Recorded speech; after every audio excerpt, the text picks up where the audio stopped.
Okay. Just how we learned about the history of Six Sigma, now we will learn about a bit of history of Lean. So I told you that the Lean became popular in Japan during the 1950s, but there were some concepts which are already available. So one such concept is the Eli Whitney in the year 1798. He developed the concept of interchangeable parts.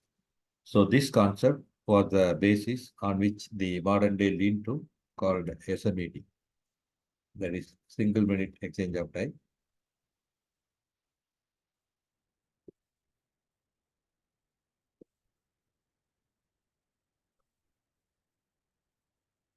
Single minute exchange of time. So this particular tool is mainly used for reducing the changeover time. So in our work, whatever the work we are doing, so it is not that we are just making only one product or only one service. So we offer multiple products and multiple services. So when we do so, then changing over from one product to another product or one service to another service, it may take a lot of change over time. And in order to avoid that, we may just tend to produce the same part in huge quantity and then store it. And after that, you change over. So that our idea is we will, whenever we get the order, we will deliver the material from the stock. But that is a very dangerous approach we will be seeing in the next slide. So inventory is the biggest enemy as far as this lean is concerned. And this concept of SMED will help you to reduce the changeover time and help you to efficiently produce according to the customer requirement, even if the large size or the customer requirement is small, in small quantities. So this concept was available even in 1798. So during 1930s, then Henry Ford, he developed the concept of moving assembly line. So we call it in many names. We also call it as a single piece workflow.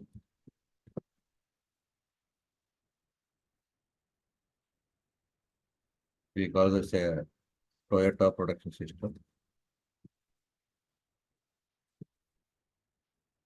We call this a just-in-time concept.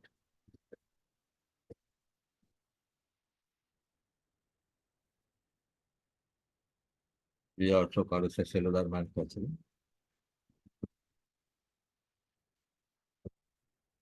All these concepts are almost similar. So there we find that instead of producing the parts or doing some service as a batch, then it may be not be efficient. So instead of doing that, if you are able to process the piece as a single piece, that means one piece is taken through the entire different steps of the production, then the efficiency is the most. So this was demonstrated first in Henry Ford in the car manufacturing area. So before that, the car assembly was done in batches. So maybe 300 cars worth of material was always on the stores. 300 cars of were always in the assembly, and the 300 cars were always in the finished goods. So around 900 cars worth of money was locked up in inventory. And because of that, a lot of cash flow problems were there in Ford. So then they did a lot of trial and then found that the batch size is reduced then significantly, the efficiency is increasing. And then they started reducing the batch size from 300 to 150, 150 to 50, 50 to 25, 25 to 10, 10 to 5. And then finally, they found that the efficiency is the best when the batch size is sync 1. So that is how the concept of single piece workflow came to exist. So now most of the production plants and are working in this concept where the suppose if the process manufacturing process is having some 8 steps. So each and every part will be considered as one part and then they will be produced as a single piece. Right? Even the car assembly is done in that particular method. We'll be learning about that soon. And even in the service setup also, now we have the workflow management system. So where each and every unit of production will move through the individual process step so that the efficiency is the best. So this concept came from Henry Ford in 1930.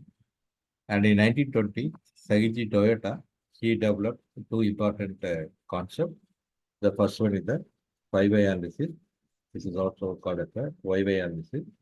So we'll be learning about that in depth shortly from now. And also, he developed a new lean tool called as the mistake proofing or OKR. So this concept came into existence in 1920. And in 1937, the Toyota Motor Company was established. But immediately after that, the Second World War started in 1939, and the Toyotas were not very active. But after the Second World War ended in 1945, they became very popular, they active, and they were dominating the lean concept during the 1950s in Japan. So in 1950, Dr. Deming, he introduced a lot of lean quality principles, and he was the person who talked about the PDCA concept. It is the fundamental principle on which many of the modern day process improvement methodologies are based. PDCA stands for plan, do, check, act. Plan, do, check, act. So the concept is whenever you want to make a improvement, you just plan for the improvement. Then you implement the plan, you act on the plan. Then you just check whether the expected improvements have been achieved or not. If it is not achieved, then try to analyze what are the gap in that. And then again, you act on the gap. And then you will find that some small improvement is there. So don't be satisfied with this. You repeat this PDCA cycle multiple times so that there is going to be a continuous improvement. So this continuous improvement or the growth mindset is very, very important for any organization. So in Japanese companies, they just achieve this continuous improvement mindset by encouraging this Kaizen. So again, what is Kaizen? We'll learn about shortly from now.